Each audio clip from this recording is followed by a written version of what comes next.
ขอนอบน้อมแด่พระผู้มีพระภาคเจ้าพระองค์นั้นซึ่งเป็นผู้ไกลจากกิเลสตรัสรู้ชอบได้โดยพระองค์เองสวัสดีครับท่านผู้ฟังที่เคารพท่านผู้ฟังกำลังรับฟังรายการพระไตรปิฎกลอยฟ้ามีเสนอให้ท่านผู้ฟังทุกวันพุธตั้งแต่เวลา 18 นาฬิกาถึง 19 นาฬิกาดำเนินรายการโดยกระผมบรรเอกธนัทเดชะมีอาจารย์สุรภาเดชะเป็นผู้ร่วมรายการวันนี้เราได้นำพระไตรปิฎกฉบับอรรถกถาเล่มที่ 19 มาศึกษากันในพระสูตรที่ชื่อว่ามหาอาสะปุรสูตรซึ่งมีอยู่ที่หน้า 205 ของเล่มที่ 19 พระสูตรนี้เราได้ศึกษามาเมื่อวันพุธก่อนพระสูตรนี้ถ้าเราได้ฟังได้อ่านจบแล้วเราจะเห็นว่าพระธรรมคำสอนของพระพุทธเจ้านั้นเป็นไปเพื่อดับทุกข์ประการที่หนึ่งประการต่อมาก็คำสอนของพระองค์นั้นจะเป็นไปตามลำดับลาดลุ่มลึกไปตามลำดับไม่กระโดดข้ามขั้นคำสอนของพระองค์นั้นทำให้เห็นปัจจัยได้ชัดเจนแต่ละปัจจัยก็มีผลมีเหตุมีผลในแต่ละปัจจัยเช่นในสูตรนี้ความสำคัญที่สุดที่ผมจะมาศึกษาร่วมกับท่านผู้ฟังก็คือพระผู้เป็นเจ้าได้ตรัสแก่ภิกษุทั้งหลายไม่ให้ประมาทว่าธรรมของพระองค์นั้นลาดลุ่มลึกไปตามลำดับซึ่งพระผู้เป็นเจ้าตรัสว่าดูก่อนภิกษุทั้งหลายประชุมชนย่อมรู้จักพวกเธอว่า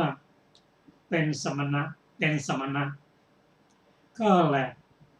พวกเธอเมื่อเขาถามว่าท่านทั้งหลายเป็นอะไรก็ปฏิญญาตอบว่าพวกเราเป็นสมณะลงตรัสว่าดูก่อนภิกษุทั้งหลายเมื่อเธอนั้นมีชื่อว่าอย่างนี้คือสมณะปฏิญญาอย่างนี้คือตอบว่าเป็นสมณะก็ควรศึกษาอยู่อย่างนี้ว่าเราทั้งหลายจากสมทานประพฤติกรรมซึ่งทำความเป็นสมณะนี่ก็เป็นภิกษุที่ยังไม่ได้เป็นสมณะคำว่าสมณะในนี้ก็คืออริยบุคคลได้แก่พระโสดาบันพระสกทาคามีพระอนาคามีและ ระอรหันต์มาเรียกว่าเป็นสมณะและสมณะที่พระองค์ตรัสนี้มีในพระพุทธศาสนานี้เท่านั้น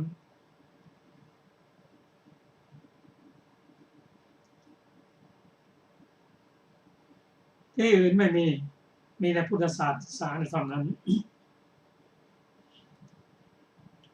ความเป็นสมณะนั้นพระองค์ตรัสว่าเมื่อพวกเราปฏิบัติอยู่อย่างนี้คือเข้าถึงสมณะชื่อที่เรียกว่าสมณะและปฏิญญาที่เราเป็นสมณะนี้ของพวกเราจะเป็นความจริงแท้นั่นก็คือถ้า ยังไม่ได้เป็นอริยบุคคลแล้วก็อ้างตัวว่าเป็นสมณะก็ยังไม่จริงแท้ถ้าจริงแล้วได้แล้วใช่แต่เท่านั้นก็พวกเราบริโภคปัจจัยสี่คือจีวรอินทบาทเสนาสนะและกีฬานปัจจัยแอสัชบริขารของทายกเหล่าใดสักการะนี้ทั้งหลายนั้นของพวกทายกนั้นจักมีผลมากผู้ทำบุญได้ทานแล้วกับพระสมณะนั้นมีผลมากมีอานิสงส์มากในเพราะพวกเรามีผลมากในเพราะพวกเราเหมือนหนึ่งครั้งหนึ่งมารดาและลูกสาวมารดาสั่งว่าลูกถ้าพี่ของเจ้ามาบิณฑบาตนะเอาอาหารนี้ใส่อาหารนี้ใส่แล้วแม่จะกินอะไรแม่จะกินส่วนที่เหลือที่นั่นนะภิกษุยังไม่ได้เป็นสมณะนั้นแต่ท่านมีหูทิพย์ท่านได้ยินแล้วก็สลดใจว่า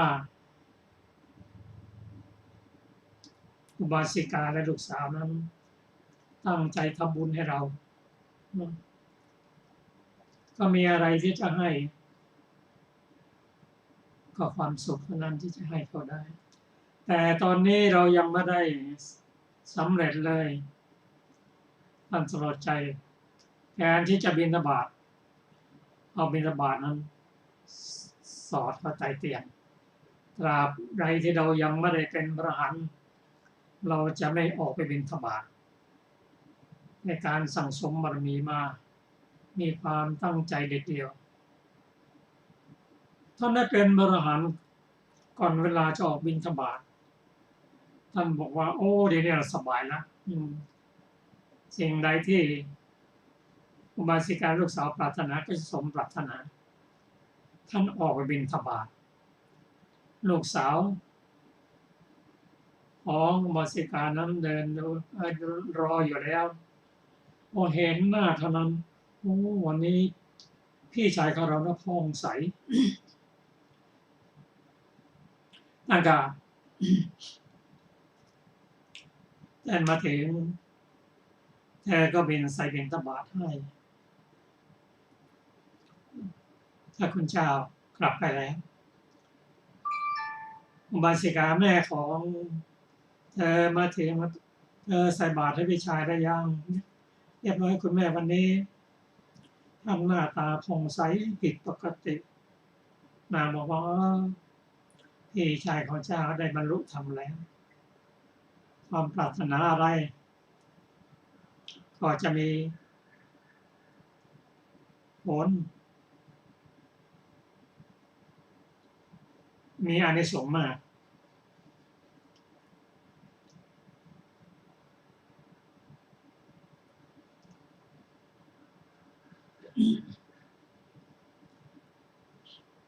พระองค์ตรัสอย่างนี้แล้ว พระองค์นั้นแนะว่าธรรมและข้อปฏิบัติให้เป็นสมณะมีอยู่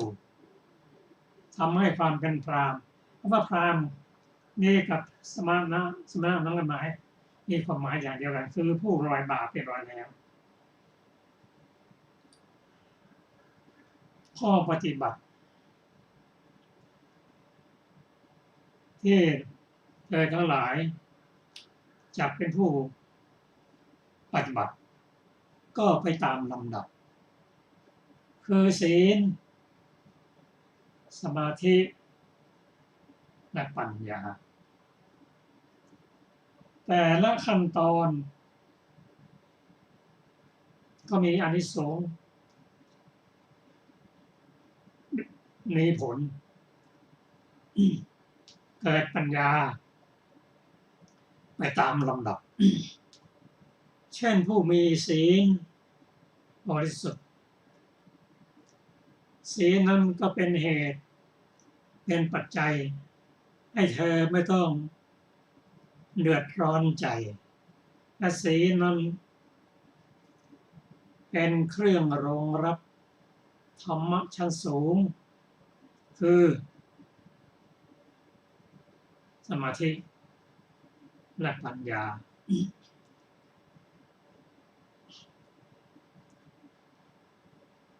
ศีลนั้นก็มีปัญญาอยู่ในระดับหนึ่งเป็นระดับของศีลก็ตัดกิเลสได้เรียกว่ากิเลสอย่างหยาบได้และศีลนี้เป็นเหตุปัจจัยให้การเจริญสมาธิได้ผู้ไม่มีศีลจิตใจไม่ตั้งมั่นเพราะฉะนั้นศีลจึงเหมือนแผ่นดินยืนอยู่บนแผ่นดินมือถือไม่มั่นก็คือสมาธิตัดรานกิ่งที่ไม่สมควรออกคือปัญญา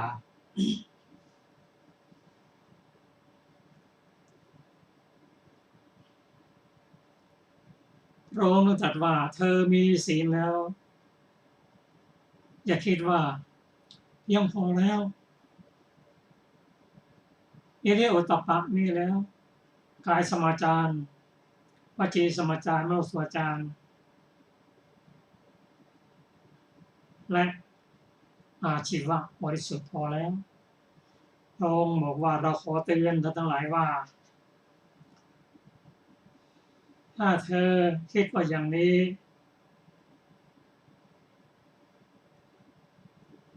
ความสำเร็จ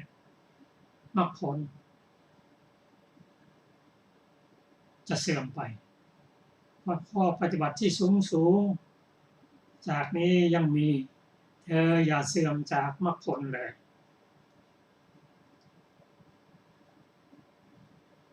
เมื่อศีลสมบูรณ์แล้วก็เจริญจิตเป็นผู้ที่อยู่ที่สงบสงัด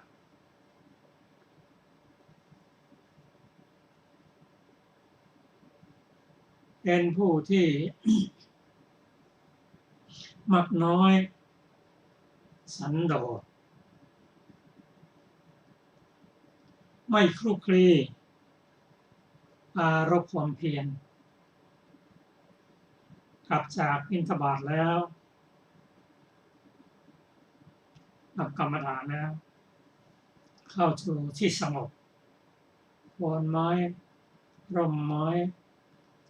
ลมฟางเป็นต้นฝึกจิตเมื่อจิตปราศจากกามและอกุศลธรรมแล้วก็จะเดินด้านสมาธิเจริญฌานได้ฌานที่1ที่2ที่3ผู้มีศีลและผู้มีฌาน ฌานก็เป็นระดับหนึ่งที่มีปัญญาในวิสุทธิมรรคกล่าวว่าที่ใดมีปัญญาที่นั่นมีฌานที่ไหนมีฌานที่นั่นมีปัญญาที่ใดมีทั้งฌานทั้งปัญญาด้วย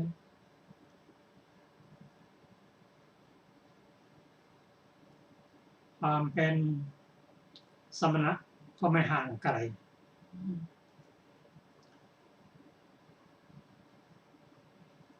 เมื่อศีลสมาธิสมบูรณ์แล้วปัญญาเกิดขึ้นแล้วสมาธิเป็นเหตุใกล้ของปัญญาแต่ความจริงศีลก็ดีสมาธิก็ดีปัญญาก็ดีองค์ธรรมคนละอย่างกันองค์ธรรมของศีลก็คือตัวเจตนาวิรติเจตสิกการสำรวมอินทรีย์องค์ธรรมดังกล่าวแล้วสมาธิองค์ฌานก็คือเอกคตาปัญญาองค์ธรรมก็คือปัญญินทรีย์เราจะเห็นว่าไม่เหมือนกันถึงแม้ว่าบางอย่างจะมีส่วนใกล้เคียงกันพระองค์ก็ทรงแยกให้เห็นว่าอันนี้เป็นศีลนะนี่เป็นสมาธินะนี่เป็นปัญญานะโดยอาศัยที่พระองค์ตรัสว่าเจตสิกแต่ละดวงนั้นมีลักษณะพิเศษเฉพาะตัวทำให้แยกแยะได้ว่าสิ่งนั้นเป็นสิ่งนั้นไม่เหมือนกันเมื่อปัญญาเกิดขึ้นแล้วแม้ปัญญาก็เป็นไปตามลำดับพระองค์ตรัสว่าเมื่อได้สุปฏิบัติได้อย่างนี้แล้วความเป็นสมณะก็จะเกิดขึ้นเมื่อความเป็นสมณะเกิดขึ้นแล้วทานทั้งหลายที่ทายกถวายก็จะมีผลมากมีอานิสงส์มากแม้พวกเธอทั้งหลายได้เป็นสมณะแล้วการบวชของเธอก็ไม่เป็นหมันในที่สุดก็พ้นจากทุกข์จากข้อที่เราได้ศึกษามาก็สูตรนี้เราจะเห็นปัจจัยเกิดขึ้นเกี่ยวเนื่องซึ่งกันและกันปัญญาก็พัฒนาไปตามลำดับคำสอนของพระองค์นั้นจึงเป็นคำสอนให้พ้นจากทุกข์และมีจุดหมายปลายทางอย่างเดียวกันนั่นคือพ้นจากทุกข์นั่นคือพระนิพพานพุทธศาสนานั้นเป็นศาสนาที่ผู้นำคำสอนมาปฏิบัติแล้วจึงเกิดความสุขความสงบไปตามลำดับแม้ความสุขก็ไปตามลำดับสุขจากสุขทางโลกิยะแน่นอนยากกว่าโลกุตระสัพพงเอาความสุขอันเกิดจากการปฏิบัติคือความสุขที่เกิดขึ้นของผู้ปฏิบัติธรรมย่อมมีความประณีตกว่าความสุขของชาวบ้านธรรมดาความสุขปฏิบัติธรรมนั้นจะว่าไปแล้วความสุขอันเกิดจากฌานก็ประณีตกว่าความสุขอันเกิดจากวิปัสสนาก็ประณีตกว่า ความสุขอันเกิดจากฌานความสุขอันเกิดจากวิปัสสนานั้นถ้าถึงระดับของพระอรหันต์แล้วก็ประณีตกว่าเป็นความสุขที่ประณีตกว่าเป็นลำดับไป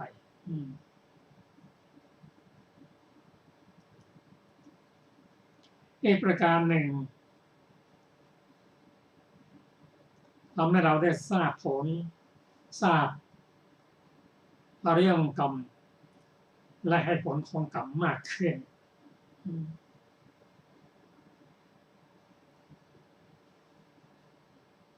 เป็น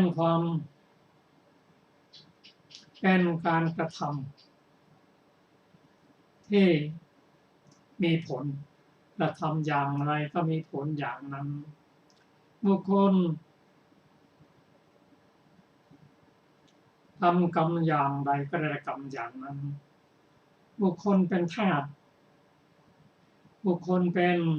ทายาทของกรรม มีกรรมคือการกระทำนั้นนะ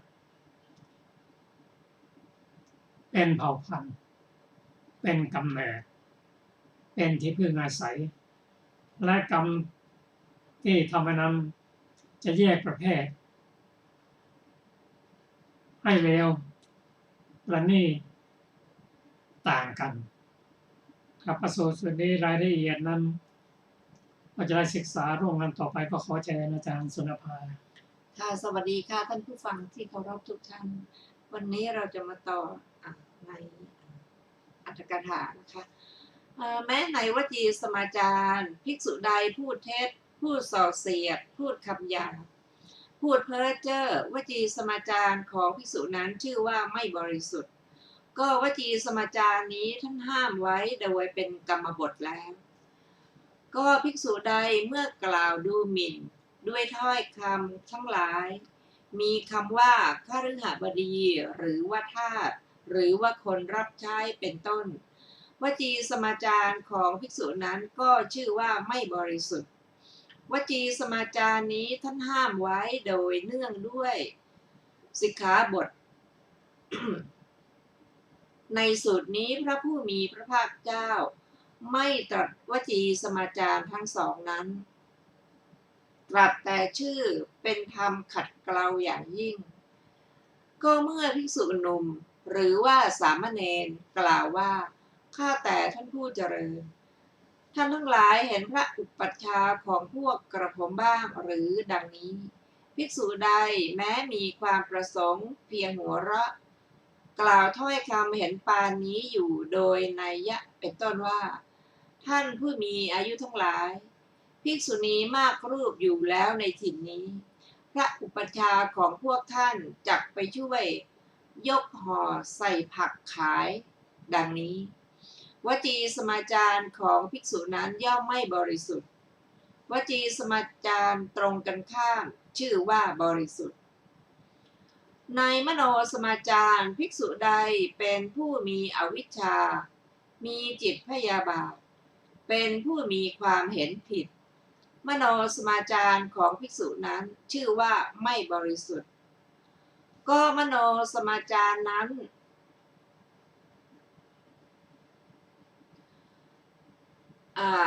ขออภัยก็มโนสมาจาร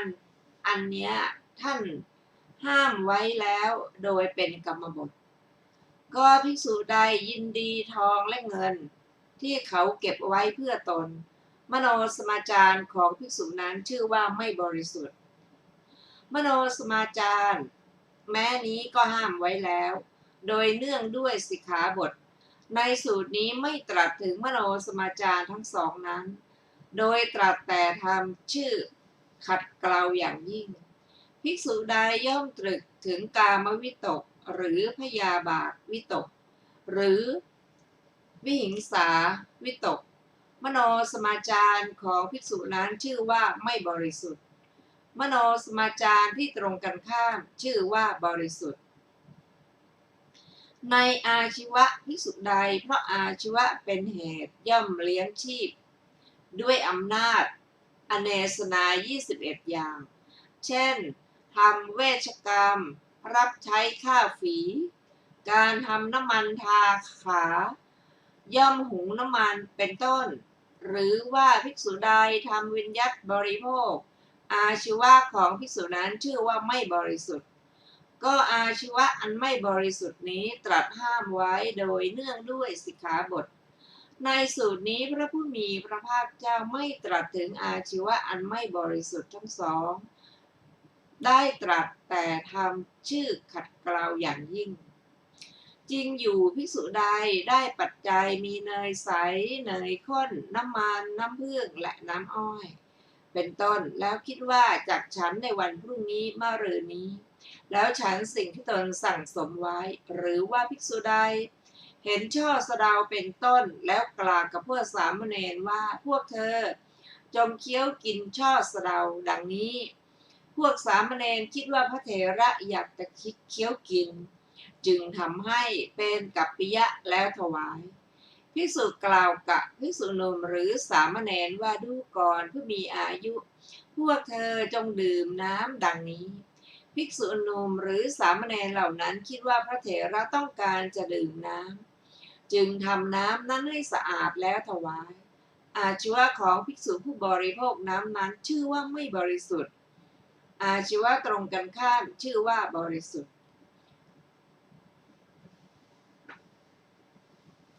บทว่ามัตตัญญะ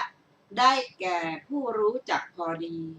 รู้จักพอควรรู้จักพอประมาณในการแสวงหาการรับและการบริโภคบทว่าชาคริยมนุยตาได้แก่ทำการแบ่งกลางคืนกลางวันออกเป็น6ส่วนแล้วกระทำโอกาสเพื่อการหลับส่วนหนึ่งประกอบขนขวายแล้วในธรรมเป็นเครื่องตื่น5ส่วนในบทว่าสีหสยังนี้ได้แก่การนอน4คือกามโภคิสยาเปตสยาสีหสยาตถาคตสยาในบรรดาการนอนเหล่านั้นพระผู้มีพระภาคเจ้าตรัสว่าดูก่อนภิกษุทั้งหลายสัตว์ทั้งหลายผู้บริโภคกามโดยมากย่อมนอนตะแคงซ้ายเพราะฉะนั้นการนอนนี้จึงชื่อว่า กามโภคีสยาจริงอยู่ในบรรดาสัตว์ผู้บริโภคกามเหล่านั้นโดยมากไม่นอนตะแคงขวาดูก่อนภิกษุทั้งหลายเปรตโดยมากย่อมนอนหงายเพราะฉะนั้นการนอนนี้จึงเรียกว่าเปตสยาจริงอยู่เพราะมีเนื้อและเลือดน้อยเปรตมีร่างกระดูกยุ่งเหยิง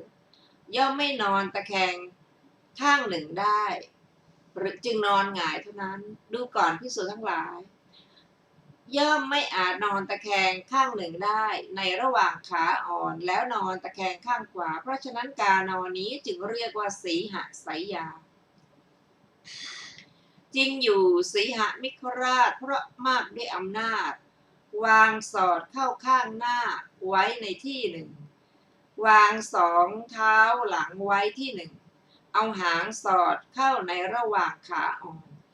กำหนดโอกาสอันตั้งอยู่แห่งเท้าหน้าเท้าหลังและหางแล้วนอนวางศีรษะพาดเท้าหน้าทั้งสองหลับไปแม้ตลอดวัน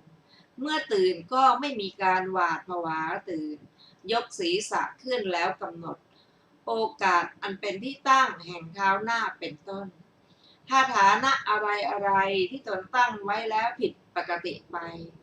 ก็เป็นผู้เสียใจว่าฐานะนี้ไม่สมควรแก่ชาติ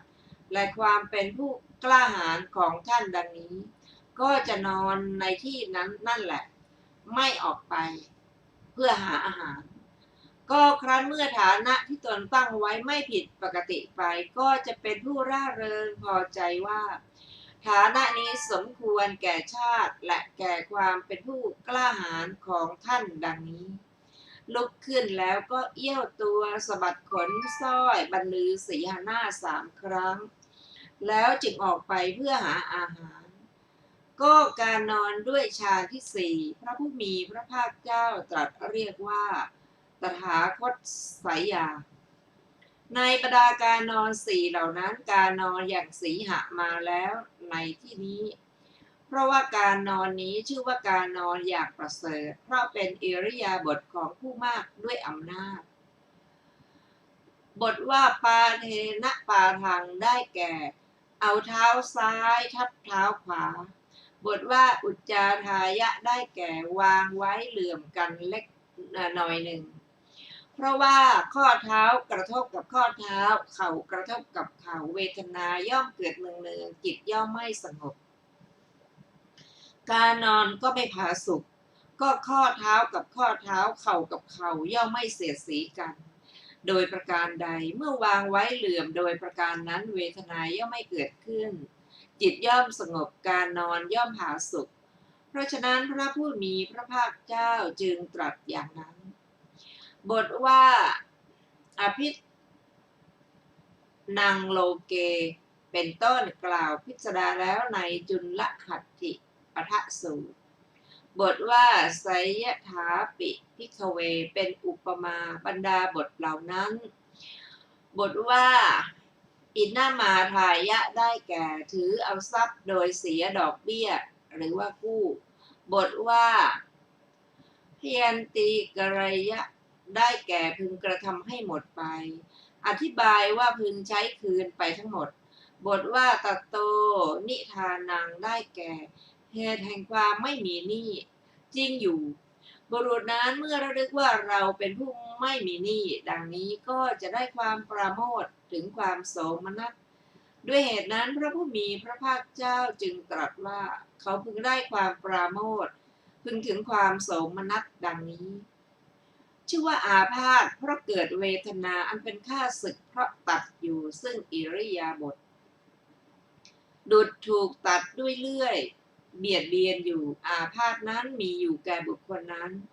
เพราะเหตุนั้นจึงชื่อว่าผู้มีอาพาธชื่อว่ามีทุกข์เพราะทุกข์อันมีอาพาธนั้นเป็นสมุฏฐานชื่อว่าเจ็บหนักเพราะป่วยมีประมาณยิ่งบทว่านัจฉาทยะได้แก่ไม่พึงชอบใจเพราะมีพยาธิหนักเป็นเบื้องหน้าบทว่าพระมัตตาได้แก่กำลังนั่นแหละอธิบายว่าเขาพึงมีกำลังกายบทว่าตโตนิทานังได้แก่เหตุความไม่มีโรคจริงอยู่เมื่อเขาระลึกอยู่ว่าเราเป็นผู้ไม่มีโรคดังนี้เหตุทั้งสองนั้นย่อมเกิดขึ้นเพราะเหตุนั้นพระผู้มีพระภาคเจ้าจึงตรัสว่าละเพทะปาโมชชังอธิคัจฉัยยะโสมนัสสังดังนี้บทว่านะจัสสะกินจิโภคานังวโยความว่าไม่พึงเสื่อมโภคะทั้งหลายแม้เพียงกากันนิกะหนึ่งบทว่าตโตนิทานังได้แก่เหตุพ้นจากการจองจำคำที่เหลือในบททั้งปวงพึงประกอบด้วยนัยยะที่กล่าวแล้วบทว่าอนัตตาทีโนได้แก่ตัวเองไม่ได้เป็นใหญ่คือว่าย่อมทำอะไรอะไรไม่ได้ตามชอบใจของตนบทว่าปราทีโนได้แก่ผู้อื่นเป็นใหญ่คือว่าเป็นไปตามความชอบใจของผู้อื่นบทว่านะเยนกามังคโมความว่าเขาใคร่จะไปต้องการไปโดยที่สาภาคใดย่อมไม่ได้โดยที่สาภาคนั้นบทว่าทาสัพยาได้แก่ความเป็นทาสบทว่าผู้ชิโสได้แก่เป็นไทยแก่ตนบทว่าตโตทิทานนิทานังได้แก่เหตุความเป็นไทยบทว่ากันตารัฐานมักขังได้แก่ทางไกลกันดารอธิบายว่าทางไกลปราศจากน้ำบทว่าตะโตทิทานังได้แก่เหตุแดนอันเกษม น่าจะเป็นเขตแดนอันเกษมนะคะในบทว่าอิเมปัญจนีวรเนอัปปหิเนนี้ความว่า พระผู้มีพระภาคเจ้าย่อมทรงแสดงกามฉันทะนิวรณ์ที่ยังละไม่ได้ เป็นเช่นกับความเป็นหนี้นิวรณ์ที่เหลือเป็นเช่นกับโรคเป็นต้นในข้อนั้นพึงทราบความเป็นเช่นเดียวกันดังต่อไปนี้จริงอยู่บุคคลใดกู้หนี้เขาไปแล้วไม่ใช้บุคคลนั้นถูกเจ้าหนี้ทวงว่าเจ้าจงใช้หนี้ดังนี้ก็ดีนะถูกเขาพูดคำหยาบก็ดีถูกเขาจับไปก็ดีถูกเขาประหารก็ดีย่อมไม่อาจโต้ตอบอะไรได้ย่อมอดกลั้นทุกอย่างเพราะว่านี่นั้นมีการอดกลั้นเป็นเหตุฉันใดบุคคลใดย่อมยินดีสิ่งใดด้วยกามฉันทะย่อมถือเอาซึ่งสิ่งนั้นด้วยการถือเอาด้วยตัณหาฉะนั้นเหมือนกันบุคคลนั้นถูกเขากล่าวคำหยาบก็ดีถูกเขาจับไปก็ดีถูกเขาประหารก็ดีย่อมอดทนทุกอย่างเพราะว่ากามฉันทะนั้นมีการอดกลั้นเป็นเหตุดุจความพอใจในกามของหญิงทั้งหลายที่ถูกสามีในเรือนฆ่าเพราะฉะนั้นบัณฑิตพึงทราบกามฉันทะราวกับความเป็นหนี้อย่างนี้เหมือนอย่างว่าบุคคลผู้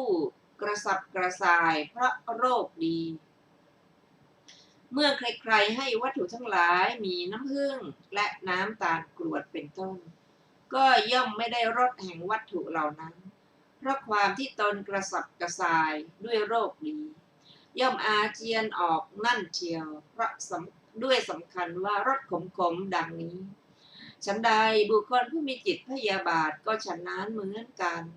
เมื่อถูกอาจารย์หรืออุปัชฌาย์ผู้หวังประโยชน์กล่าวสอนอยู่เพียงเล็กน้อยก็ไม่รับโอวาทจะกล่าวว่าพวกท่านย่อมขัดใจเราเหลือเกินแล้วก็สึกออกไปเขายังไม่ประสบรสแห่งพระศาสนาอันต่างด้วยความสุขในฌานเป็นต้นเพราะความกระสับกระส่ายด้วยความโกรธเหมือนบุคคลนั้นผู้ไม่ประสบอยู่ซึ่งรสน้ำผึ้งและน้ำตาลกรวดเป็นต้นเพราะความกระสับกระส่ายด้วยโรคดีบัณฑิตพึงเห็นความพยาบาทเหมือนโรคอย่างนี้ภิกษุผู้ถูกถีนมิทะครอบงำแล้วครั้นเมื่อธรรมสวนะการฟังธรรมแม้มีนัยยะอันวิจิตรกำลังเป็นไปอยู่ก็ยังไม่รู้เบื้องต้นท่ามกลางและที่สุดแห่งธรรมสวนะนั้นเหมือนบุรุษผู้ถูกจองจำในเรือนจำในวันมัคคัตฤกษ์ย่อมไม่เห็นเบื้องต้นท่ามกลางและที่สุดแห่งงานมัคคัตฤกษ์เขาพ้นเรือนจำในวันที่สองแล้วแม้ได้ฟังคำว่าโอ้เมื่อวันวานได้มีงานรื่นเริงสนุกสนานมีฟ้อนรำขับร้องเป็นต้นก็ไม่กล่าวต่อเพราะเหตุไรเพราะความที่ตนไม่ได้ประสบงานมัคคัตฤกษ์ฉะนั้นภิกษุนั้นเมื่อธรรมสวนะตั้งขึ้นแล้วแม้ฟังผู้อื่นกล่าวสรรเสริญธรรมสวนะว่าโอฟังธรรมโอการณะโออุปมาเป็นต้นก็ไม่ให้ตอบเพราะเหตุไรเพราะความที่ตนไม่ประสบธรรมกถาด้วยอำนาจแห่งถีนมิทะถีนมิทะบัณฑิตพึงทราบว่าดุจเรือนจำอย่างนี้เหมือนอย่างว่าถ้าแม้จะเล่นงานมัคคัตฤกษ์ถูกนายสั่งว่าชื่อนี้ว่ากรณีเร่งด่วนนี้มีอยู่เจ้าจงไปในที่นั้นทันทีถ้าเจ้าไม่ไปเราจะตัดมือและเท้าหรือว่าหูจมูกของเจ้าดังนี้เขาย่อมรีบไปทีเดียวย่อมไม่ได้เพื่อประสบเบื้องต้นท่ามกลางและที่สุดของงานมัคคัตฤกษ์เพราะเหตุไรเพราะตนมีผู้อื่นเป็นใหญ่ฉันใดภิกษุผู้ไม่รู้ข้อปฏิบัติในพระธรรมวินัยแม้เข้าไปสู่ที่อื่นด้วยวิเวกถาเรื่องวิเวกเมื่อมีความสำคัญในอกัปปิยะอย่างใดอย่างหนึ่งเกิดขึ้นแล้วโดยที่สุดแม้ในกัปปิยะมังสะก็ละวิเวกไปในสำนักพระวินัยทรเพื่อชำระศีลเพราะฉะนั้นเธอย่อมไม่ได้เพื่อโสยความสุขอันเกิดแต่วิเวกเพราะเหตุไรเพราะถูกอุทธัจจะกุกุจจะครอบงำก็ฉันนั้นบัณฑิตพึงทราบอุทธัจจะกุกุจจะดุจธาตุอย่างนี้ เหมือนอย่างว่าบุรุษเดินทางไกลกันดารเห็นโอกาสที่พวกมนุษย์ถูกโจรปล้นแล้วก็ระแวงสงสัยพวกโจรมาแล้วด้วยเสียงของท่อนไม้บ้างด้วยเสียงของพรานกบ้างดังนี้ย่อมเดินไปบ้างหยุดอยู่บ้างย่อมกลับบ้างที่มามากกว่าที่ไปบุคคลนั้นย่อมไปถึงที่อันเป็นแดนเกษมได้โดยยากลำบากหรือไม่ถึงฉันใดวิจิกิจฉาคือความสงสัยของบุคคลใดในฐานะแปดอย่างเกิดขึ้นแล้วก็ฉะนั้นเหมือนกันเมื่อเขาสงสัยว่าพุทโธนุโขนะนุโขพุทโธใช่พระพุทธเจ้าหรือไม่ใช่พระพุทธเจ้าเนาะเป็นต้นไม่อาจน้อมเพื่อจะถือเอาด้วยศรัทธาเมื่อไม่อาจก็ย่อมไม่บรรลุมรรคผลเมื่อบุคคลยังความลังเลสงสัยความไม่เชื่อมั่นความเป็นผู้สะดุ้งให้เกิดแก่จิตบ่อยๆว่าพวกโจรมีอยู่ในทางไกลกันดาร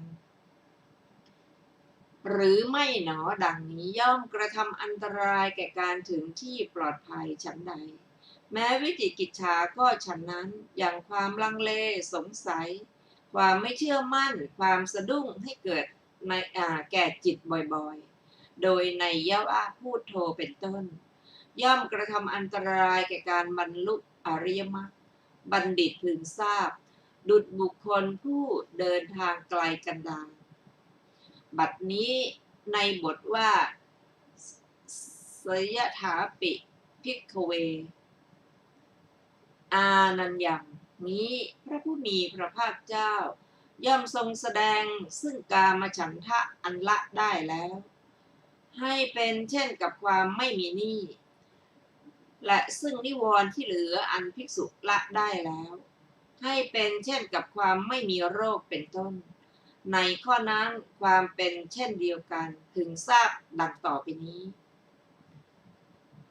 เหมือนอย่างว่าบุรุษกู้หนี้มาแล้วประกอบการงานเสร็จการงานแล้วคิดว่าขึ้นชื่อว่าหนี้แล้วย่อมเป็นเหตุให้กังวลใจดังนี้จึงใช้หนี้คืนพร้อมทั้งดอกเบี้ยแล้วฉีกหนังสือทิ้งเสียทีนั้นก็ไม่มีใครๆมาทวงหนี้หรือส่งหนังสือมาทวงเขาจำเดิมแต่การนั้นเขาเห็นเจ้าหนี้แล้วถ้าปรารถนาจะนั่งหรือจะลุกขึ้นจากที่นั่งหรือไม่ปรารถนาจะนั่งไม่ต้องการจะลุกขึ้นก็ได้เพราะเหตุไรเพราะความที่เขาหมดหนี้แล้วไม่เกี่ยวข้องแล้วกับด้วยเจ้าหนี้เหล่านั้นฉันใดภิกษุนี้คิดว่าชื่อว่ากามฉันทะมีความกังวลใจเป็นเหตุดังนี้แล้วเจริญทั้ง6อย่างโดยนัยยะที่กล่าวไว้ในสติปัฏฐานแล้วละกามฉันทะนิวรณ์ฉะนั้นเหมือนกันความกลัวความสะดุ้งย่อมไม่มีแก่บุรุษหมดจากหนี้แล้วเพราะเห็นเจ้าหนี้ฉันใดความข้องเกี่ยวความผูกพันของภิกษุผู้มีกามฉันทะอันละได้แล้วย่อมไม่มีในวัตถุอื่นฉะนั้นเหมือนกันเมื่อเห็นรูปทั้งหลายแม้เป็นทิพย์กิเลสก็ไม่ฟุ้งขึ้นเพราะฉะนั้นพระผู้มีพระภาคเจ้าจึงตรัสการละกามฉันทะเหมือนผู้หมดหนี้เหมือนอย่างว่าบุรุษผู้กระสับกระส่ายด้วยโรคดีนั้นทำโรคนั้นให้สงบระงับไปด้วยการทำเภสัชจำเดิมแต่นั้นย่อมรู้รสแห่งน้ำตาลกรวดเป็นต้นฉันใดภิกษุนั้นก็ฉะนั้นเหมือนกันคิดว่าขึ้นชื่อว่าพยาบาทนี้กระทำความฉิบหายมิใช่ประโยชน์ดังนี้แล้วเจริญธรรม6อย่างละพยาบาทนิวรณ์ได้ภิกษุนั้นชื่อว่าละความพยาบาทได้อย่างนี้บุรุษผู้หายจากโรคดีย่อมเสพของหวานมีน้ำตาลกรวดเป็นต้นฉันใดภิกษุนั้นอันอาจารย์ให้ศึกษาอยู่ซึ่งอาจาระและพระวินัยบัญญัติเป็นต้นรับด้วยศีรษะชอบศึกษาอยู่ฉะนั้นพระผู้มีพระภาคเจ้าจึงตรัสการละความพยาบาทดุจความไม่มีโรค บุรุษผู้ถูกจับเข้าไปสู่เรือนจำในวันนักขัตฤกษ์แม้ในวันนักขัตฤกษ์อื่นอีกเขาคิดว่าเราเคยถูกจองจำด้วยโทษแห่งความประมาทจึงไม่ได้เล่นงานวันนักขัตฤกษ์เพราะโทษบัดนี้เราจักเป็นผู้ไม่ประมาทดังนี้ฉันใดศัตรูของเขาย่อมไม่ได้โอกาสเขาเป็นผู้ไม่ประมาทจึงได้เล่นงานนักขัตฤกษ์แล้วเปล่งอุทานว่าเอาโหวันนักขัตฤกษ์ดังนี้ฉันใดภิกษุก็ฉะนั้นเหมือนกันคิดว่าขึ้นชื่อว่าถีนมิทะกระทำความฉิบหายใหญ่ดังนี้จึงเจริญธรรม6อย่างละถีนมิทะได้ภิกษุนั้นชื่อว่าละถีนมิทะแล้วอย่างนี้บุรุษผู้พ้นจากเครื่องจองจำเล่นงานนักขัตฤกษ์ตลอดเบื้องต้นท่ามกลางและที่สุดได้แม้ทั้ง7 วันก็เสวยอยู่ทั้งเบื้องต้นท่ามกลางและที่สุดแห่งธรรมนักขัตฉันใดบรรลุพระอรหันต์พร้อมทั้งปฏิสัมภิทาฉะนั้นเหมือนกันเพราะฉะนั้นพระผู้มีพระภาคเจ้าจึงตรัสกาละถีนมิทะเหมือนการพ้นจากเครื่องจองจำเหมือนอย่างว่าถ้าเข้าไปอาศัยมิตรคนใดคนหนึ่งให้ทรัพย์แก่นายกระทำตนให้เป็นไทยได้แล้วจำเดิมแต่นั้นมาพึงทำสิ่งที่ตนปรารถนาได้ฉันใดภิกษุก็ฉะนั้นเหมือนกันคิดว่าขึ้นชื่อว่าอุทธัจจะกุกุจจะกระทำความฉิบหายใหญ่ดังนี้จึงเจริญธรรม6อย่างแล้วละอุทธัจจะกุกุจจะได้ภิกษุนั้นชื่อว่าละอุทธัจจะกุกุจจะได้แล้วด้วยอาการอย่างนี้บุรุษผู้เป็นไทยแก่ตัวปรารถนาจะทำสิ่งใดก็ทำสิ่งนั้นได้ใครจะยับยั้งเขาจากการกระทำนั้นโดยพละการไม่ได้ฉันใดภิกษุย่อมปฏิบัติเนกขมะปฏิปทาตามสบายฉะนั้นเหมือนกันอุทธัจจะกุกุจจะใครๆจะยังเธอให้กลับจากเนกขมะปฏิปทานั้นมาสู่อุทธัจจะกุกุจจะโดยพละการไม่ได้เพราะฉะนั้นพระผู้มีพระภาคเจ้าจึงตรัสการละอุทธัจจะกุกุจจะได้เหมือนความเป็นไทยเหมือนอย่างว่าบุรุษผู้มีกำลังถือเสบียงกลางเตรียมอาวุธพร้อมกับบริวารดำเนินไปสู่ทางกันดารพวกโจรเห็นเขาแต่ไกลพึงหนีไปบุรุษนั้นก็ผ่านทางกันดารนั้นไปถึงความปลอดภัยได้ด้วยความสวัสดีพึงเป็นผู้ร่าเริงยินดีแล้วฉันใดภิกษุก็ฉะนั้นเหมือนกันคิดว่าชื่อว่าวิจิกิจฉานี้ย่อมกระทำความฉิบหายไม่ใช่ประโยชน์ดังนี้จึงเจริญธรรม6อย่างแล้วละวิจิกิจฉาได้ภิกษุนั้นชื่อว่าละวิจิกิจฉาแล้วด้วยอาการอย่างนี้บุรุษผู้มีกำลังมีอาวุธอันตระเตรียมไว้แล้วพร้อมกับบริวารเห็นโจรแล้วไม่กลัวไม่คำนึงพวกโจรทั้งเส้นหญ้าออกไปจากสถานที่อันปลอดภัยด้วยความสวัสดีฉันใดภิกษุก็ฉะนั้นเหมือนกัน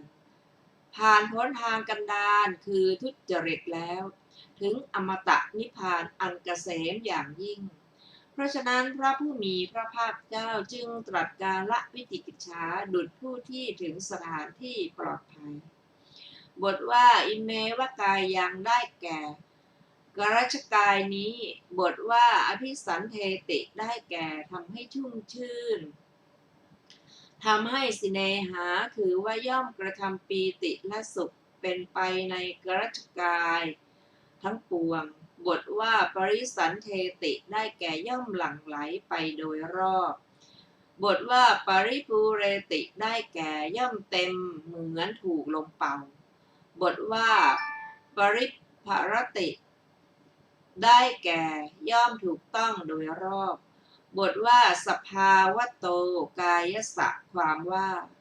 ที่แม้น้อยหนึ่งตามผิดเนื้อโลหิตในที่สืบต่อเป็นไปของอุปาทินกะรูปอย่างใดอย่างหนึ่งแห่งกายทุกส่วนของภิกษุนั้นชื่อว่าไม่ถูกต้องด้วยความสุขในปฐมฌานย่อมไม่มี บทว่าทัคโคได้แก่ผู้ฉลาดสามารถเพื่อกระทำเพื่อประกอบเพื่อผสมซึ่งจุลสำหรับอ่านบทว่ากังสัทธาเลได้แก่ภาชนะที่กระทำด้วยโลหะอย่างใดอย่างหนึ่งก็ภาชนะที่ทำด้วยได้ขออภัยก็ภาชนะที่ทำด้วยดินเหนียวเป็นภาชนะไม่มั่นคงเมื่อบุคคลทุบอยู่ย่อมแตกได้เพราะฉะนั้นพระผู้มีพระภาคเจ้าจึงไม่แสดงภาชนะที่ทำด้วยดินเหนียวนั้นบทว่าปริโภสกังปริโภสกังแปลว่าประพรมบทว่าสันนยะความว่าถือทาสำริดด้วยมือซ้ายพรมแล้วพรมอีกซึ่งน้ำพอประมาณด้วยมือขวาแล้วขยำกระทำให้เป็นก้อนบทว่าสิเนหานุคตาได้แก่ติดกันด้วยยางเหนียวคือน้ำบทว่าสิเนหะปเรตาได้แก่ซึมไปด้วยยางเหนียวคือน้ำบทว่าสันตระพาหิราความว่าพร้อมทั้งส่วนข้างในข้างนอกย่อมถูกต้องส่วนทั้งหมดทีเดียวด้วยยางเหนียวคือน้ำบทว่าน่าจะปคารณีความว่าน้ำย่อมไม่ไหลไปเป็นหยดหยดอธิบายว่าสามารถเพื่อถือเอาแม้ด้วยมือแม้ด้วยนิ้วเพียง2 นิ้วเพื่อกระทำให้วนได้พึงทราบข้ออุปมาความสุขในทุติยฌานบทว่าอุพิโตทะโกได้แก่น้ำที่ไม่ไหลไปคือไม่ไหลไปเบื้องล่างไม่ไหลไปเบื้องบนอธิบายว่าเป็นน้ำเกิดอยู่ในภายในนั่นแหละบทว่าอายมุขขังได้แก่ทางมาบทว่าเทโวได้แก่เมฆบทว่ากาเลนะกาลังได้แก่ทุกกึ่งเดือนหรือทุก10 วันบทว่าทารังแปลว่าฝนบทว่าอานุปะเวชชัยยะได้แก่ไม่พึงเข้าไปคือว่าไม่พึงตกลงไปอธิบายว่าทานน้ำเย็นพุขึ้นคือทำห่วงน้ำเย็นที่ขังอยู่ให้เต็มแล้วจริงอยู่น้ำที่พุขึ้นแต่ข้างล่าง